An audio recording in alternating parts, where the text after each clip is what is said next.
Vamos receber agora da Faber-Castell, Fábio Carvalho.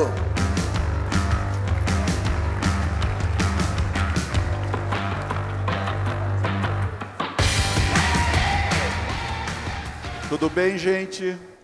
Bom dia, é um prazer estar aqui nesse evento maravilhoso, uma energia muito boa. A gente estava conversando ali nos bastidores, que é sempre muito legal sentir essa energia desse pessoal aqui e ter a oportunidade de trocar com vocês um pouquinho do que a gente tem feito e trazido sobre questões muito importantes e relevantes para o nosso dia a dia. Bom, o tema da nossa conversa aqui é a criatividade pede passagem. Criatividade parece que é um negócio diferente, um negócio que só poucas pessoas ou pessoas muito dotadas, aqueles caras fora da curva, tipo um Steve Jobs, um Einstein da vida é que tem. Mas a gente descobriu que criatividade é uma das coisas mais democratizadas que a gente tem. Todo mundo é criativo. Você se acha criativo? Levanta a mão, deixa eu ver. Quem se acha criativo? Nossa, que legal, gostei, super jóia, é isso mesmo, todos nós somos criativos. Só que o problema é que a gente é ensinado a não ser criativo. E aí a gente vai perdendo. Mas a boa notícia é que a gente não perde. A gente vai bloqueando. E a gente, quando descobriu isso, há um tempo atrás, numa empresa de 255 anos, a Faber-Castell de 1761, e o que uma empresa de 250 anos tem para falar sobre criatividade? A gente começou há 3 anos, 255 anos depois, há 3 anos a gente começou uma área nova da empresa, uma área de novos negócios e inovação. E a gente recebeu do nosso CEO, que é um cara brilhante, uma missão de estruturar uma área e escrever os próximos 250 anos dessa empresa. Olha que missão legal e fácil. E com uma ressalva, eu não quero que vocês pensem em produtos que a gente já tem. Para isso eu tenho marketing. Vocês eu quero que pensem em outros territórios que a gente pode entrar com essa marca. E está aqui a folha em branco, escrevam o que vocês quiserem. Encontrem esses outros territórios e tragam novos negócios para a empresa. Nossa, que legal. Por um lado, super adrenalina, super legal ter esse desafio, mas por outro lado, aquele frio na barriga. E aí? Uma folha em branco, dá para a gente escrever o que a gente quiser, desde um clípse até um foguete, para que lado a gente vai.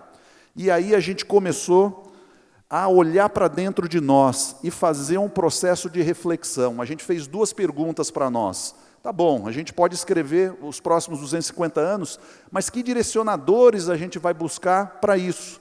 E aí a gente olhou para dentro de nós e fizemos 2 perguntas. A primeira, por que a Faber-Castell existe? E a segunda, se a Faber-Castell deixasse de existir, por que o mundo ficaria mais triste? Será que é porque faltaria lápis de cor para as crianças? Será que é porque faltaria instrumentos de escrita para as pessoas usarem na escola, no escritório? E a gente percebeu que não. Sempre quando a gente fala da marca, a marca ela traz uma alegria, um brilho no olho de quem entra em contato com a gente, porque traz uma lembrança, traz um recall de alguma coisa que aconteceu na vida dessa pessoa. E a gente foi olhar o que era isso, por pesquisa, e a gente viu que era empoderamento criativo, criatividade. E aí a gente achou esse caminho, esse driver, esse direcionador, que a gente até redefiniu o nosso propósito como empresa. E hoje o nosso propósito é tornar o mundo um lugar mais criativo. Ah, mas então vocês vão deixar de fazer os instrumentos de escrita que vocês fazem? Não. Isso se conecta dentro desse propósito maior. E esse propósito maior foi o que direcionou a gente para olhar para o futuro, não tentando olhar ou construir esse futuro com base no nosso passado, com uma extrapolação do que a gente já vinha fazendo, mas não, olhar para esse futuro, para esse sonho, e mirar nesse sonho para a gente capturar esse gap de inovação, que era o que a gente queria trazer para uma área de novos negócios. Então a gente sonhou com esse futuro de tornar o mundo um lugar mais criativo, e aí a gente começou a trabalhar e estruturar esses negócios. A gente criou dentro dessa área uma incubadora de mais de 12 negócios, e eu vou mostrar 3 aqui para vocês, que tangibilizam um pouco o que a gente está fazendo. Bom, aí a gente entendeu criatividade. Tá bom, mas criatividade, o que é? Vamos entrar a fundo nisso. E criatividade tem várias definições. Mas para nós, o que nos norteia é essa definição aqui. Esse cara é o Ken Robinson, é uma das maiores autoridades em criatividade hoje do mundo. Esse cara, recomendo para vocês, busca a TED deles. Os TEDs desse cara são um dos mais procurados, os mais vistos de todo o TED. É um cara muito bom, é um europeu, foi para Harvard e hoje fala de inovação, de criatividade de uma forma assim fantástica. E essa definição dele é o que a gente traz. E a gente tem que tomar esse cuidado, até porque, por ser Faber-Castell, quando a gente fala de criatividade, sempre tem um recall de criatividade como manifestação artística. Gente, não é só isso. Criatividade para a gente é muito mais do que isso. Criatividade para a gente é esse processo de ter ideias que têm valor. E a palavra-chave aqui é processo. Nossa, criatividade é processo? É processo. É um mindset, é uma forma de pensar, é uma forma de a gente tirar do nosso repertório ideias que têm valor. E a gente pauta hoje todos os nossos negócios por essa definição. Então, criatividade para nós não é manifestação artística. Criatividade é esse processo que nos ajuda a resolver problemas. Ah, mas que legal, isso é importante para nós hoje? Sim, eu vou mostrar um pouquinho. Só que aí, quando a gente foi olhar como é que criatividade é tratada, o que acontece na vida das pessoas, a gente falou com um neurocientista, a gente foi fazer pesquisa, a gente falou com uma série de profissionais para entender como é que esse negócio funciona, e aí a gente chegou no paradoxo da criatividade. Encontramos dois lados de uma mesma moeda. O primeiro lado dessa moeda, esse gráfico aqui. Isso é aterrorizante quando a gente viu. Aqui é uma pesquisa. Dois pesquisadores americanos, o George Land e a Beth Jarman, eles documentaram um processo de contratação de profissionais criativos da NASA. E eles acompanharam grupos de crianças desde os 5 anos de idade até os 15. Eles ficaram tão aterrorizados com os resultados que depois eles acompanharam até 25 anos de idade. Olha o que esse gráfico mostra.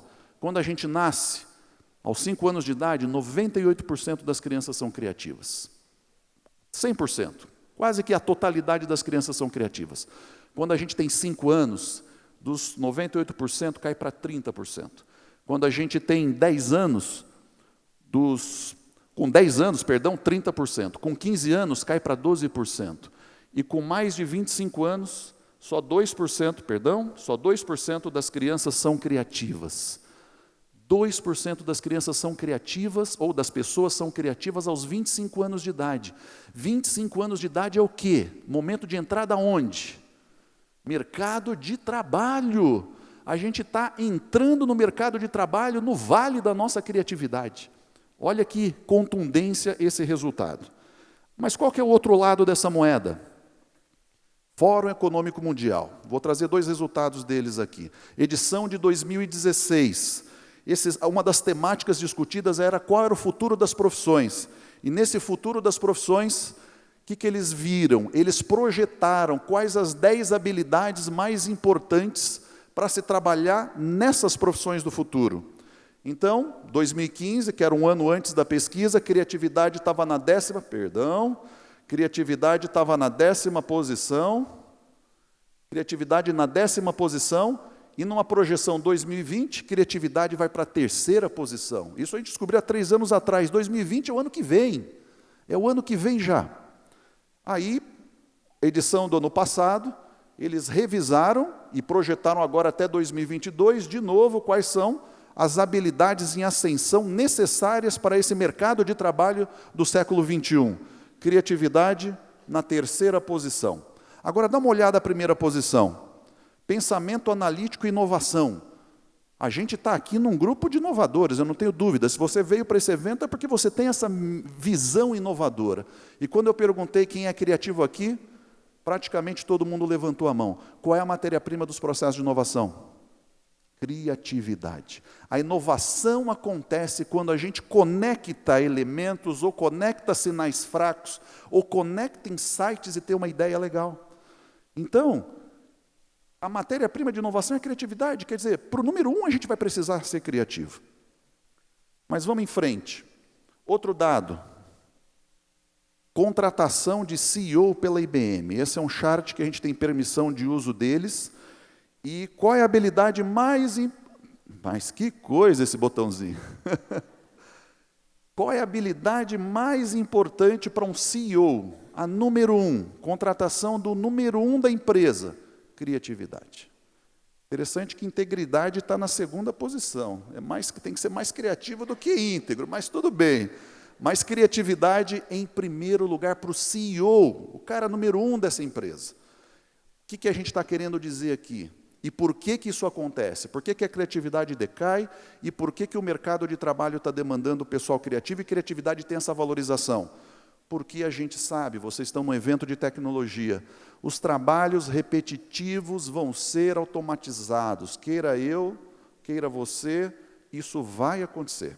A gente já fala com bots, a gente já tem sistemas de inteligência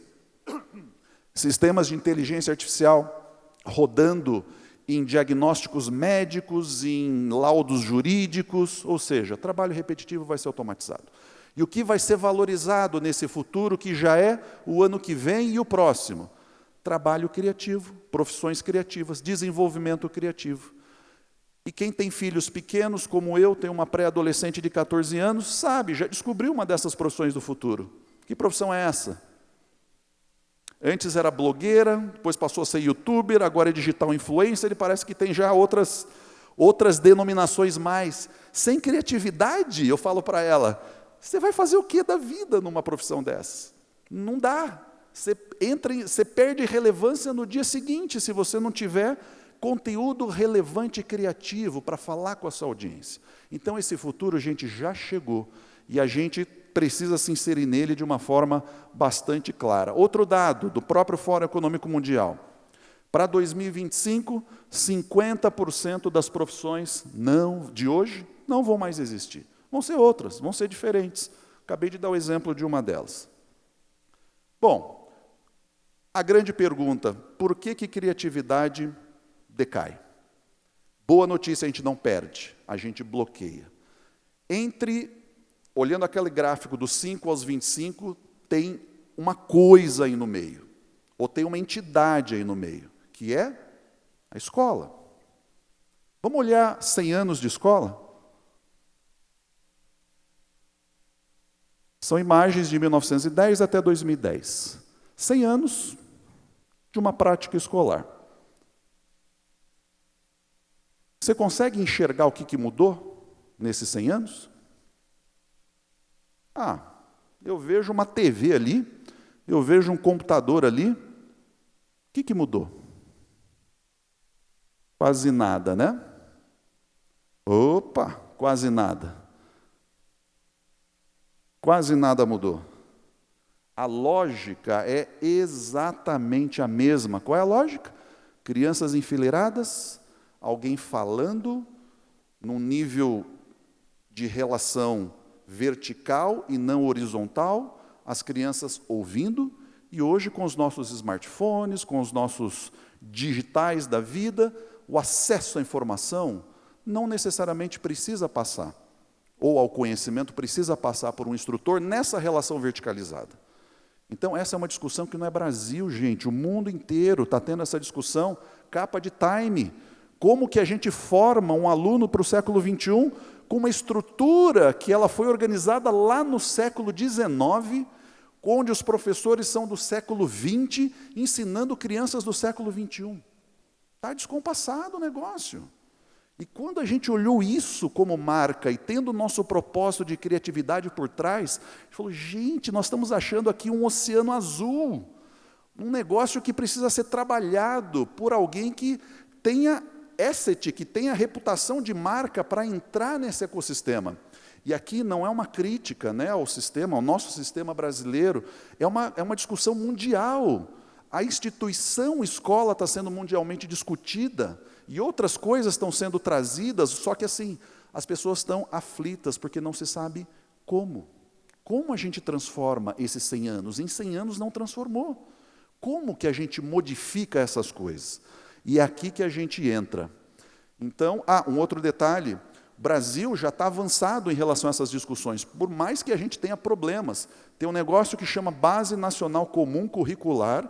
Quem é da área de educação conhece muito e a fundo isso, porque a partir do ano que vem isso vai ter que ser tratado de uma outra forma nas escolas. E que essa base, qual é o objetivo dela? Ela norteia as diretrizes para os currículos escolares. E ela listou 10 competências gerais que os currículos têm que trabalhar a partir da implementação da base. Dá uma olhada no número 2, pensamento científico, crítico e criativo. Como que nós vamos ensinar uma criança a exercitar a curiosidade intelectual, a utilizar as ciências com criticidade e criatividade? E aí está a crítica para a escola. Ela nasceu, o sistema nasceu lá no bojo da Revolução Industrial, onde se compartimentalizava as coisas. O que a gente fez?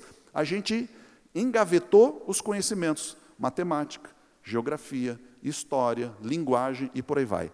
Só que, estudando neurociência, o nosso cérebro não faz dessa forma. O nosso cérebro ele cria conexões.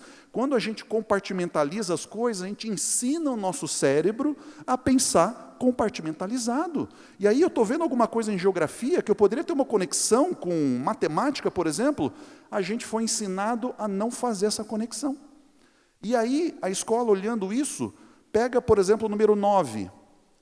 Ou é o número 9, empatia. Vamos dar uma aula de empatia. Dá para dar uma aula de empatia? Como é que eu dou uma aula de empatia? Percebe que essas coisas, essas competências gerais, elas têm que aparecer dentro de um processo de ensino. Não dá para dar uma aula de empatia. E por aí vai. Vou mostrar algumas coisas que a gente fez. Sistema público da cidade de São Paulo. Essa é uma notícia de 2017. São Paulo vai pôr criatividade no currículo. Legal. Como?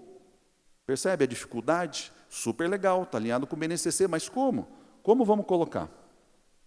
Então, resumindo essa primeira parte, é aqui que a gente se insere como marca. Por um lado, então, essa acentuada queda de criatividade. Por outro lado, a crescente demanda do mercado por profissionais criativos. E, no meio, os desafios que a escola tem para lidar com essa geração de estudantes do século XXI. E é aqui, exatamente nesse círculo branco, nesse ponto, que a gente focou os nossos esforços, e é aqui que a gente construiu os nossos novos negócios, que vão construir os próximos 250 anos dessa empresa. Vou dividir com vocês 3 deles. Bom, aí legal, entendemos isso, todo mundo super energizado, legal, vamos estudar criatividade. Como é que a gente bota isso no dia a dia da escola?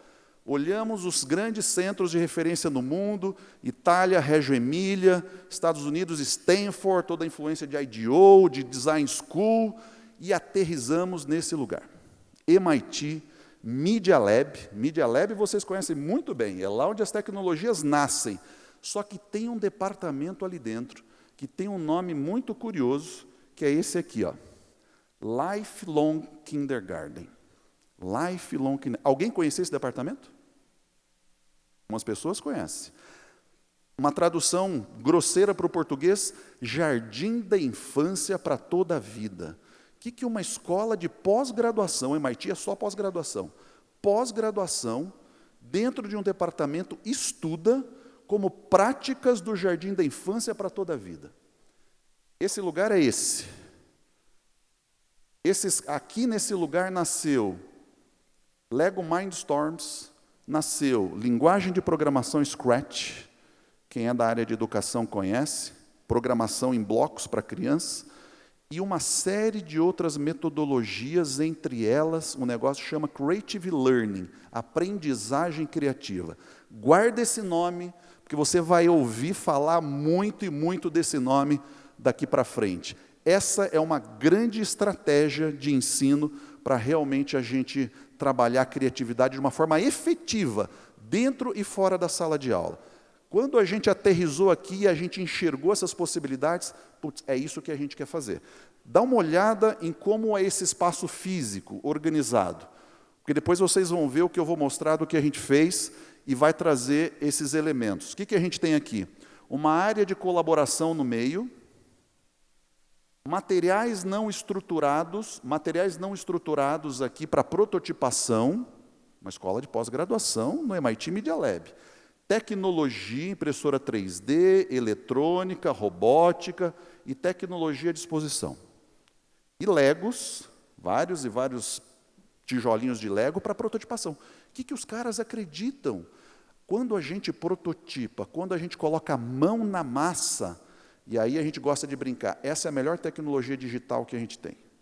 Os nossos dedos, é botar a mão na massa, é criar uma coisa que quanto real, quanto físico, mas quando a gente cria, quando a gente concebe, isso tem um poder muito grande. E esses caras olharam como é que as crianças brincam, por isso o Lifelong Kindergarten. E dá uma olhada se não é aqui que o processo criativo se constrói. A criança, ela imagina alguma coisa, ela cria, ela constrói, desde bloquinhos de madeira até um ambiente virtual com uma linguagem de programação Scratch, ela cria alguma coisa, ela brinca com essas coisas, se ela tem um amiguinho, ela compartilha, e ela faz um processo de reflexão e começa a melhorar o que ela está construindo. Ah, mas a criança pensa em tudo isso? Não, isso acontece de forma natural do processo do brincar. E é isso que falta. E aqui a criatividade, quanto mais a gente gira essa espiral, mais a gente vai nutrindo os processos criativos. É isso que desaparece ao longo da nossa vida, tanto na escola quanto no nosso mercado de trabalho, na vida profissional. Bom, dito tudo isso, quais as nossas iniciativas? Como é que a gente empacotou essas coisas todas em produtos e serviços, que eu acho que é o legal para a gente dividir nessa manhã.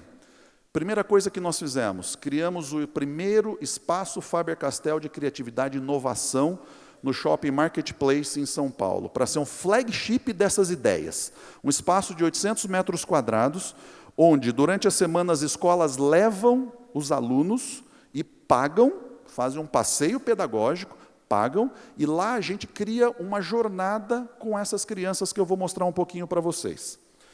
Então, esse é um flagship, em lugares grandes que a gente vai expandir para todas as capitais, certamente vamos ter aqui um em BH, com certeza, e para a gente mostrar esse processo criativo, como é que ele pode ser trabalhado tanto na escola quanto em família. O que a gente está fazendo? Como é que a gente está entregando criatividade lá? A gente criou uma jornada onde a gente começa com storytelling, uma narrativa, porque aí, de novo, o que a gente aprendeu da neurociência, quando a gente encapsula um conhecimento, um fato, com emoção, a nossa capacidade de retenção é maior.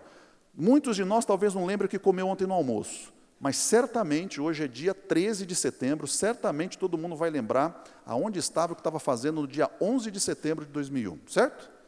Por quê? Teve um incidente mundial repleto de emoção que marcou a gente, então a gente lembra dessas coisas. Então a ideia aqui é a mesma, trazer uma narrativa, um storytelling para trabalhar essa contato emocional das crianças com a história. E nessa storytelling tem um desafio.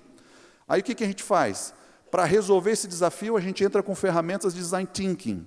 A criança não sabe de nada disso, mas na mediação a gente estimula a geração de ideias, que é o pensamento divergente, seleção de ideias, capacidade de escolher qual é a melhor ideia, comunicação dessas ideias e tudo mais.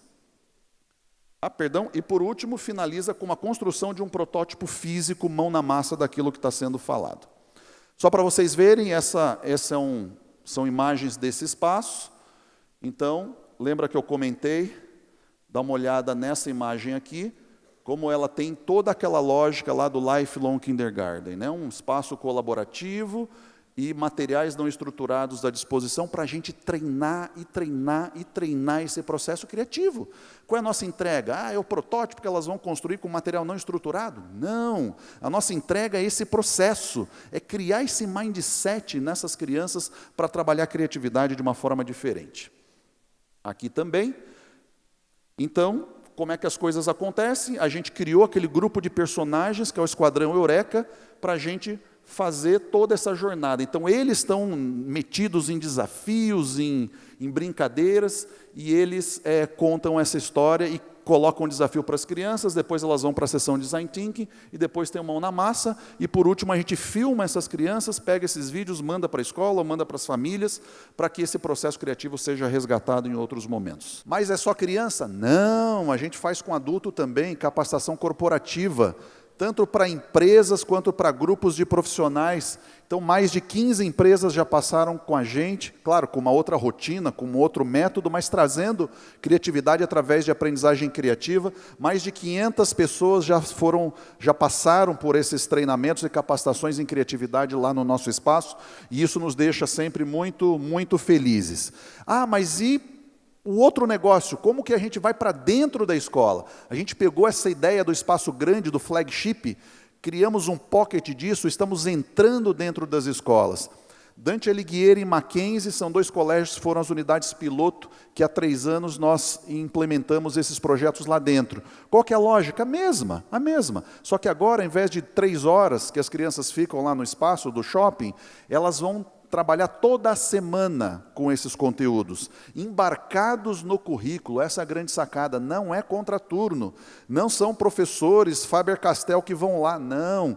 A gente forma os professores, entra com essa metodologia e com materiais, e isso entra no dia a dia da escola. E aí, para fazer isso, a gente trouxe esse cara do MIT Media Lab, do Lifelong Kindergarten também, o Papert, um cara brilhante, que ele trabalhou num conceito que chama micromundos, que ele olhou como as crianças brincam num parquinho. A gente diz para as crianças como elas devem brincar num parquinho? Não, elas fazem descobertas espontâneas ali. E é isso que está por trás dessas metodologias. Só para mostrar para vocês algumas imagens, a gente transforma espaços em espaços assim, como a gente tem no shopping, só que menores dentro da escola. Espaços transformados em ambientes que encorajam essas descobertas e essas conexões com materiais e tudo mais. E as crianças constroem coisas assim dentro dos micromundos, que é esse contexto, essa delimitação da realidade com essa temática. Então, aqui os micromundos, nesses 2, do Mackenzie e no Dante, exploração submarina, o ambiente é transformado, e dentro das atividades ali, os conteúdos pedagógicos são passados e as conexões são feitas de forma interdisciplinar. Essa é uma construção, aluno de 1º ano, dá uma olhada no olhinho das crianças. A gente consegue ver isso numa sala de aula normal? Dá uma olhada nessa foto. Aqui é a exploração submarina também. Para eles, e esse é o legal da criança, né? A gente optou por começar com as séries iniciais, porque eles viram a chave. Para eles estão no fundo do mar. A menininha está até tampando o nariz, o outro está preparado para mergulhar. A criança tem essa capacidade. Só que ao invés de a gente potencializar isso, a gente vai bloqueando. A gente vai encaixotando a criatividade e vai perdendo essa magia. Imagina uma criança dessas estimulada quando ela chegar no mercado de trabalho com 25 anos. Esse é o nosso desafio. Aqui uma outra tematização, um outro micromundo. A gente trabalha com 4 micromundos por ano, que levam um bimestre mais ou menos. Floresta Encantada. Então o ambiente é transformado. Ah, mas vocês podem perguntar, mas eu preciso ter um espaço desses lá dentro, um espaço bonito, diferenciado? Não, você pode fazer dentro da sala de aula mesmo. Só que tem que rearranjar as coisas. Tirar as carteiras enfileiradas, o professor agora não como um instrutor, mas como mediador de atividades, aquele que encoraja as descobertas dentro do micromundo. E aí o espaço físico, a ambientação, faz toda a diferença. Tem um livro que chama O Terceiro Professor. O terceiro professor é o espaço físico adaptado. Não dá para fazer isso com carteiras enfileiradas. A gente leva a tecnologia lá para dentro, dá uma olhada aqui, então, toda a parte de prototipação vai lá para dentro para auxiliar nesses processos. Mais algumas imagens, só para vocês verem. A gente criou materiais para os alunos trabalharem, materiais para os professores trabalharem, porque o professor é chave nessa história. Se o professor não tiver treinado e formado, realmente a gente não vai conseguir. E finalizando, o último negócio que eu quero mostrar é esse, que é o primeiro clube de assinatura de criatividade do Brasil, Fora da Cachola. Todo mês a criança recebe no seu endereço uma caixa que tem um desafio a ser construído ali dentro, com a mesma lógica de tudo isso que eu expliquei. Então, um mês é luz, câmera, ação, outro mês missão espacial, profundezas do oceano, corrida contra o tempo, arrumação infinita e por aí vai. Dentro dessa caixa tem materiais, guias, uma historinha com o Esquadrão Eureka, que é o mesmo do espaço, é o mesmo dos materiais da escola, e eles metidos num desafio para trazer isso para as crianças. E aí a criança cria a sua solução, posta numa plataforma online, vê o que outras crianças fizeram e se estimula e a gente retroalimenta o processo criativo. Pessoal, super obrigado. Eu sempre gosto de encerrar com essa imagem, porque ela tangibiliza muito o que a gente... Obrigado.